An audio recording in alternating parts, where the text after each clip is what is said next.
Baik, Assalamualaikum warahmatullahi wabarakatuh. Perkenalkan, nama saya Alira Fadilah Lazuardi dengan NIM 110 120 0372.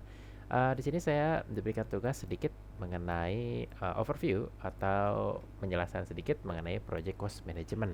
Ya, Project Cost Management sendiri adalah salah satu um, knowledge area dari banyak knowledge area yang dimiliki oleh Project Management. Project Cost Management, kalau misalkan kita lihat dari namanya saja, dia itu memanage cost atau anggaran dari suatu proyek. Oke, Project Cost Management itu sama seperti knowledge area lainnya, memiliki 5 fasa: initiating, planning, executing, monitoring and controlling, serta closing. Pada planning, Project Cost Management memiliki 3 subbahasan, yaitu plan cost management, estimate cost, dan determine budget. Untuk monitoring and controlling, kita memiliki control cost. Nah, what is project cost management? Project cost management adalah suatu proses untuk memperkirakan anggaran dan mengendalikan pengeluaran proyek selama life cycle proyek tersebut demi mengatur pengeluaran proyek pada ukuran yang telah disepakatkan. Jadi kita itu dapat sebenarnya melihat suatu proyek itu seperti bisnis ya, seperti kesepakatan bisnis gitu. Kita punya uang, menyuruh orang untuk membikinkan project buat kita gitu kan ya istilahnya. Nah, dimana kalau misalkan namanya bisnis juga kan ada yang memiliki stakeholdernya gitu kan. Apabila stakeholdernya itu dia yang meminta kita mengerjakan proyek, ya sudah seharusnya kita sebagai project manager atau yang membikin proyek itu mengikuti apa yang konsumen kita inginkan gitu. Makanya kalau misalkan kita diberikan suatu anggaran 1 miliar untuk membuat suatu gedung misalkan, ya udah berarti kita harus menggunakan 1 miliar tersebut untuk membangun gedung tersebut. Kalau bisa sih pas-pasan, tapi kalau tidak juga, kalau lebih bagusnya kurang sedikit gitu kan ya, tanpa kurang tapi tanpa sacrificing atau membuang kualitas gitu. Jangan sampai kita 1 miliar tetapi malah minta lebih nih, malah 1,5 M misalkan, karena karena satu dan lain dua hal gitu kan ya, gitu. Oke, ini project cost management seperti sebelumnya. Pada planning kita memiliki 3 poin atau subbahasan, yaitu plan cost management, estimate cost, dan determine budget. Pada plan cost management kita memiliki inputnya 4: project charter, project management plan, enterprise environmental factors, organizational process assets ya. Tools and techniques-nya adalah expert judgment, data analysis, dan meetings gitu ya, pertemuan-pertemuan. Dan hasilnya nanti adalah cost management plan, di mana cost management plan itu isinya adalah membahas mengenai ya anggaran-anggaran apa aja sih yang kira-kira kita bakal mengeluarkan. Di dalam estimate cost sama seperti sebelumnya, cuman di sini kita melihat ada yang namanya project documents ya. Nah, project documents itu adalah dokumen-dokumen yang mendukung suatu berjalannya project itu. Nah, di dalam tools and techniques kita bisa lihat di sini banyak banget estimatingnya. Banyak-banyak teknik-teknik estimating yang dapat kita gunakan untuk mengestimasi si cost ini gitu kan. Karena mungkin satu teknik kurang, jadi kita menggunakannya beberapa teknik untuk biar kita tahu nih, kalau misalkan tekniknya pakai parametrik misalkan gimana, kalau bottom up kayak gimana gitu. Di dalam outputnya kita memiliki cost estimates, basis of estimates, dan project document updates. Dimana kalau cost estimates itu ya berarti kita menambahkan cost management plan ini nih. Misalkan kita di dalam cost estimate-nya kita misalkan membeli batu bata misalkan sekian juta.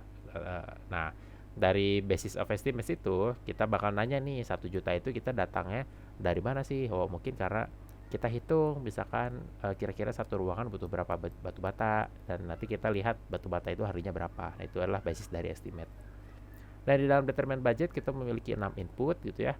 Nah, ditambahannya di sini ada agreement, business documents gitu kan ya.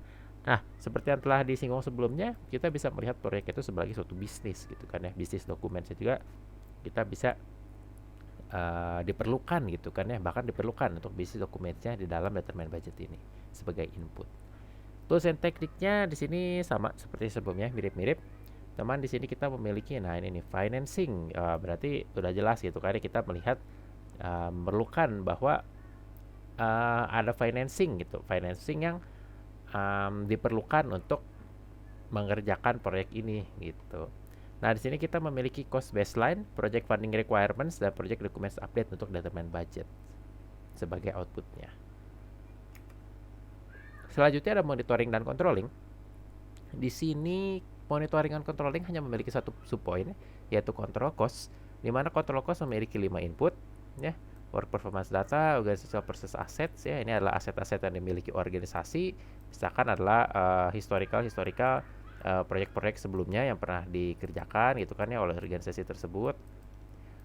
Nah, di dalam tools and teknik kita memiliki expert judgment, data analysis to complete performance index, dan project management information system. Outputnya adalah work performance information, cost forecast. Kalau misalkan BMKG ini adalah ilmu meramal cuaca ya, kalau di sini berarti ilmu untuk meramal anggaran gitu. Change request, project management plan updates, dan project document updates. Nah, berapa penting sih project cost management itu? Kepentingan pengelolaan keuangan itu dalam suatu proyek dapat dipahami dengan mudah gitu kan ya, karena ya jujur saja kita juga dalam keseharian kita gitu, pasti kita juga sering melakukan suatu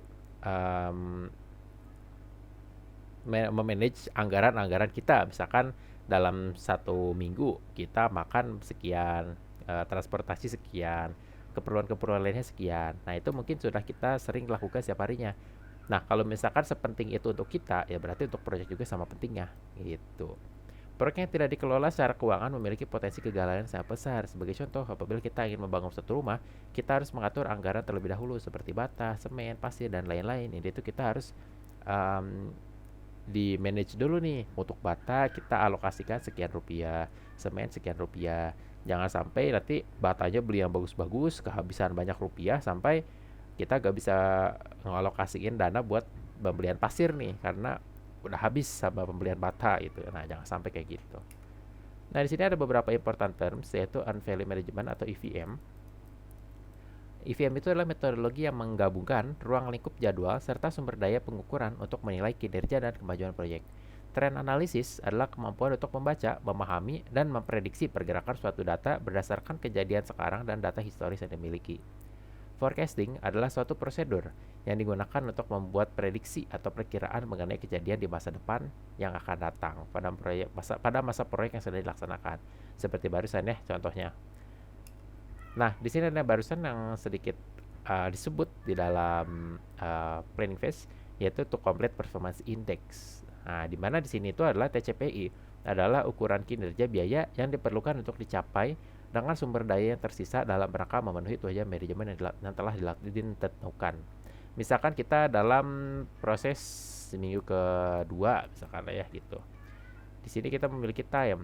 Nah, kita itu dapat mencari tahu apakah pekerjaan kita yang selama ini kita kerjakan dan nanti ke depan ya, apakah itu performance-nya bagus nih.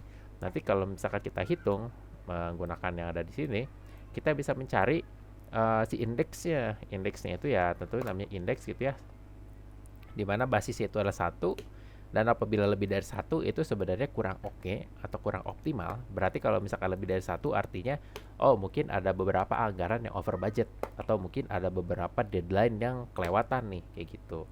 Dan kalau misalkan yang kurang dari 1 itu sebenarnya oke, mungkin deadline-nya tepat waktu, mungkin anggarannya juga tepat juga gitu. Nah, mungkin cukup sekian untuk project cost management overview-nya ya.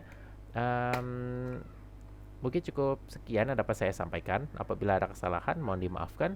Apabila ada kelebihan simpan saja baik-baik. Oke, wabillahi taufiq wal hidayah. Wassalamualaikum warahmatullahi wabarakatuh.